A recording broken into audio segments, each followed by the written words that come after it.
ഇന്ത്യയെ വിരട്ടാൻ നോക്കിയ ലഷ്കർ ഭീകരന് വെടിയേറ്റു. ലഷ്കർ സഹസ്ഥാപകൻ അമീർ ഹംസയ്ക്കാണ് വെടിയേറ്റത്. വീണ്ടും ചർച്ചയായി ദുരന്തർ.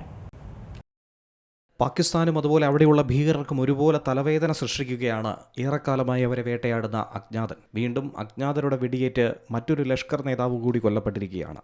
ഓപ്പറേഷൻ സിന്ദൂറിലൂടെ ഇന്ത്യ നൽകിയ തിരിച്ചടിക്ക് ഉറപ്പായും പ്രതികാരം ചെയ്യുമെന്നും തിരിച്ചടി നൽകുമെന്നും ലഷ്കർ ഇ തയ്ബ കമാൻഡർമാർ ഈയടുത്തായി വീഡിയോ സന്ദേശങ്ങൾ പങ്കുവച്ചിട്ടുണ്ടായിരുന്നു. ഇതിനു പിന്നാലെയാണ് ലഷ്കർ സഹസ്ഥാപകൻ കൂടിയായിട്ടുള്ള അമീർ ഹംസയ്ക്ക് വെടിയേറ്റത്. അജ്ഞാതരായിട്ടുള്ള ചില തോക്കുധാരികളാണ് വ്യാഴാഴ്ച ഈ ആക്രമണം നടത്തിയതായിട്ടാണ് പോലീസ് റിപ്പോർട്ട്. അമേരിക്ക ആഗോള ഭീകരനായി തന്നെ പ്രഖ്യാപിച്ചിരിക്കുന്ന ഹംസയ്ക്ക് നേരെ കഴിഞ്ഞ ഒരു വർഷത്തിനിടെ നടക്കുന്ന രണ്ടാമത്തെ വധശ്രമം കൂടിയാണ്. 2025 മെയ് മാസത്തിൽ നടന്ന വെടിവയ്പിൽ നിന്നും കഷ്ടിച്ചായിരുന്നു ഹംസ രക്ഷപ്പെട്ടത്.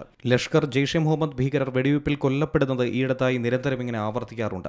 ഏറ്റവും ഒടുവിൽ പുറത്തിറങ്ങിയ ബോളിവുഡ് ചിത്രമായിട്ടുള്ള ദുരന്തറിലും ഈ രംഗത്തെ എടുത്തു കാട്ടുന്നുണ്ട്. അതിന് സമാനമായിട്ടുള്ള ആക്രമണമാണ് ഇപ്പോൾ സംഭവിച്ചിരിക്കുന്നതെന്നാണ് സമൂഹ മാധ്യമ കമന്റുകളിൽ നിറയുന്നത്. കാറിൽ തിരികെ മടങ്ങുന്ന ഹംസയ്ക്ക് നേരെ 2 ബൈക്ക് യാത്രികരായിരുന്നു തുടരെ വെടിവെച്ചത്. അതിനുശേഷം അവർ സംഭവസ്ഥലത്ത് നിന്നും രക്ഷപ്പെട്ടുവെന്നാണ് മനസ്സിലാക്കാൻ കഴിയുന്നത്. തോളിൽ ഗുരുതരമായി വെടിയേറ്റ ഹംസയെ ഉടൻ തന്നെ കൂടെ ഉണ്ടായിരുന്നവർ ആശുപത്രിയിൽ എത്തിച്ചു. ആ മേഖലയെക്കുറിച്ച് കൃത്യമായ ധാരണയുള്ള ആളുകളാണ് ഹംസയെ ആക്രമിച്ചതെന്നാണ് പോലീസും അനുമാനിക്കുന്നത്. ലഷ്കറിന്റെ രാഷ്ട്രീയ വിഭാഗമായിട്ടുള്ള PMML ആക്രമണത്തെ അപലപിക്കുകയും ഇത് പാകിസ്ഥാൻ സർക്കാരിന്റെ പരാജയമെന്ന് കുറ്റപ്പെടുത്തുകയും ചെയ്തു കഴിഞ്ഞിരിക്കുന്നു. ലഷ്കർ കമാൻഡർ സൈഫുള്ള കസൂരി, ഹാഫിസ് തൽഹ സയ്യിദ്, ഹാഫിസ് അബ്ദുൾ റൌഫ് തുടങ്ങിയ ലഷ്കർ നേതാക്കൾ സുരക്ഷ ആവശ്യപ്പെട്ടുകൊണ്ട് ഇതിനോടകം തന്നെ പാകിസ്ഥാൻ സർക്കാരിന് കത്തയച്ചിട്ടുണ്ട്. 2000ന്റെ തുടക്കത്തിൽ ഇന്ത്യയിൽ ഭീകരവാദത്തിന്റെ താവളങ്ങൾ ആരംഭിക്കാൻ പാകിസ്ഥാൻ ചുമതലപ്പെടുത്തിയത് ഹംസയായിരുന്നു.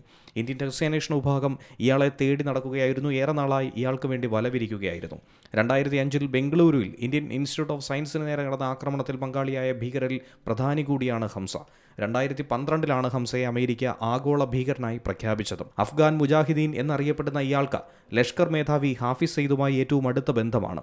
അമേരിക്കൻ രഹസ്യാന്വേഷണ ഏജൻസിക്ക് ലഭിച്ച വിവരമനുസരിച്ച് ഹാഫിസ് സയ്യിദിന്റെ നിർദ്ദേശമനുസരിച്ച് മറ്റ് ഭീകര സംഘടനകളുമായിട്ടുള്ള ലഷ്കറിന്റെ ബന്ധം നിലനിർത്തുന്നത് ഇയാളായിരുന്നു. അതിൽ പ്രധാന കണ്ണി കൂടിയായിരുന്നു ഹംസ. ലഷ്കർ ഇ തയ്ബയ്ക്കും ജമാഅത്തുല്ലാവയ്ക്കും നിരോധനം ഏർപ്പെടുത്തിയതിനെ തുടർന്ന് 2018 ജെയ്ഷെ മാൻഖാഫ എന്ന പേരിൽ മറ്റൊരു സംഘടനയും രൂപീകരിച്ചായിരുന്നു ഹംസയുടെ പ്രവർത്തനം. International desk C Malayalam news. ഏറ്റവും പുതിയ വാർത്തകളും വിശേഷങ്ങളും വിരൽത്തുമ്പിലറിയാൻ സി മലയാളം ന്യൂസ് എല്ലാ ഡിജിറ്റൽ പ്ലാറ്റ്ഫോമുകളിലും ലഭ്യം.